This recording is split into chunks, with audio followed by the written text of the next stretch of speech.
போய் அவன் வீட்டில் போய் அவனை மிரட்டி சர்ச்சுக்கு போயிட்டு வந்தவங்கள கத்தி பேக்கில் வருவாங்க பேக் உள்ள வச்சு குத்துத்தனமாக எடுத்துன்னு போயிட்டு அவன் வீட்லேயே உட்காந்து யூனியா அடிக்கிறான். அது கூட ஒரு ஏதோ டகார் வந்து ஒன்று போய்கிட்டு இது முட்டை காமிச்சிக்கின்னு அது சப்போர்ட் அவனுக்கு.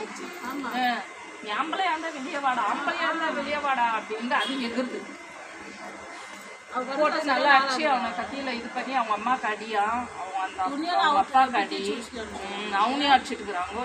இது மார்க் போட்டுக்கிறான் கத்தியில. நீ எப்ப செஞ்சாலும் அதுக்கு காரணம் அந்த ஆண்டான்னு வேற சொல்றான்.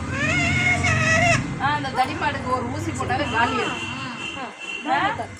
நல்லா உடம்ப வளர்த்து வச்சுக்கினேன் அவனை போய் அடிச்சு.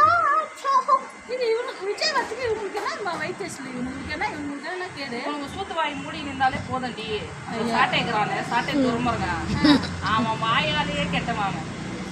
இப்ப விஜய் கொடுத்தா போயிட்டு பணம்லாம் வாங்கினா அதெல்லாம் சொல்லிட்டான் இந்த பையன். இந்த மாதிரி நீங்க பணம்லாம் வாங்கியிருக்கிறீங்க அப்படின்னு சொல்லிட்டு அதெல்லாம் உண்மைதான்.